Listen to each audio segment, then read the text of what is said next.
Tuesday, 28th of April.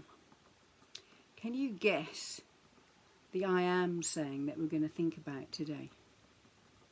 I'm recording this on Monday night. The candles in the window. Listen to this. Jesus spoke to the people once more and said, I am the light of the world. If you follow me, you won't have to walk in darkness, because you will have the light that leads to life.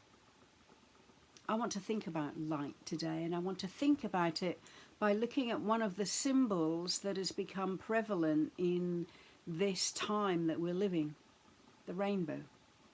It's in windows, it's on cards, it's on t-shirts, it's about saying thank you to the NHS. It's a symbol of hope. Now, of course, as Christians, we know that it was also a covenant with God after he flooded the earth. And his way of saying, I'm never going to do that again. But if you think about physics, then a rainbow is what happens when light is refracted into the 7 colours of the spectrum. Red, orange, yellow, green, blue, indigo, violet. And how do we remember those colours? Well, if you're like me, it was the saying, Richard of York gave battle in vain. And I want to think about those letters, and I want to think about characteristics of light, that when we think about Jesus, absolutely, he is the light of the world. First of all, reveal. Light reveals truth. When we shine a light on something, it makes it clear. It helps us to see the way. Jesus reveals truth. Jesus reveals God's plan. Jesus reveals God's love. There's so much that God has revealed to us in Jesus. In fact, in Hebrews, we're told that Jesus is the very reflection of who God is. Reveal. O, obscure. That's interesting. Jesus reveals and Jesus obscures. Light reveals, light obscures. That's because actually when I came in here tonight, I thought I'll just have the candles, but with the candles behind me, I was cast into shadow and you couldn't see me. So I had to light a lamp. You know, light obscures and casts into shadow those things which we need not see. It's the way Jesus helps us to resist temptation. If we surround ourselves with light, if we saturate ourselves in his light, then other things fade away into darkness. Temptation runs from the light. The more time we spend in the light, the more at home we feel. And darkness doesn't attract us. Why? Yearn. How many times in this crisis, on these daily coronavirus updates, have we heard the phrase, there's light at the end of the tunnel? When we're in a time of darkness, when things cloud our vision, when we can't see where we're going, how do we yearn for the light? And it's really important that the darker it gets, the more we seek, the more we yearn, the more we strain to reach the light and keep the light alive. Why? Yearn for the light. G, light guides us. Light shows the path. We're told that the Word of God is a lamp to our feet. If we spend time with Jesus, if we spend time in the Word of God, it illuminates our path. It keeps us focused on the right way to go.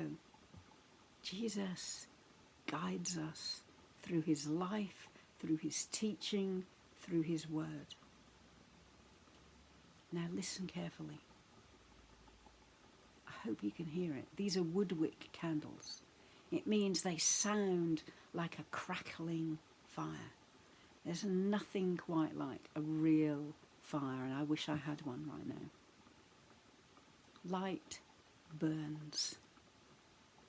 Light is warm, fire is warm, but it also purifies, and light can heal, and lasers can heal. So there's this sense in which the purity and the passion of God for his people and for us can be dangerous. If we approach it wrongly, if we don't take it seriously, we can get burned. Especially if we're not living a holy life. God's holiness is dangerous. But actually, the warmth of the fire can attract us, can keep us warm, can keep us safe from predators. If we spend time in Jesus' presence, he keeps us safe. But that's not to say that fire doesn't sometimes need to purify, doesn't need to get rid of impurities, doesn't need to work on our holiness. The light of Jesus is vital for life. And then there's the idea of light creating an image. I used to work as a dental nurse, and I used to be part of the old-fashioned way of dipping x-rays. And it was light that created that image to show us what needed to be done. And we know that Jesus is the reflection of who God is. Jesus is all that God intended us to see about God's plan, about God's purpose. It's revealed in Jesus. But remember too, the image of God is within us. We were created in God's image, and it is when we place ourselves in the light of Jesus that that image comes to life, that image is seen in us, that his characteristics become our characteristics, and we reveal God to the world.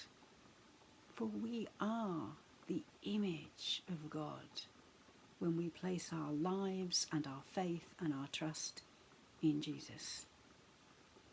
And lastly, and I had to think about this for a V, light vanquishes darkness. Don't you love that word?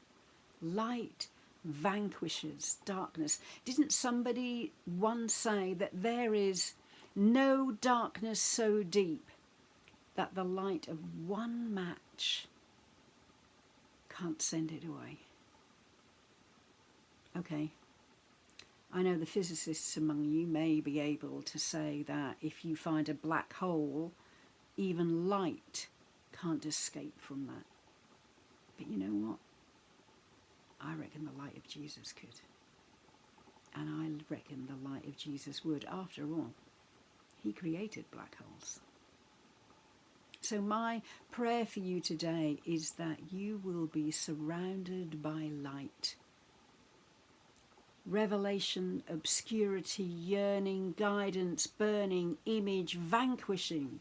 Whatever light it is you need today, may Jesus be the light of the world for you today.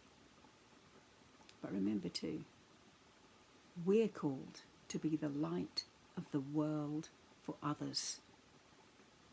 Let's see if we can do some vanquishing today.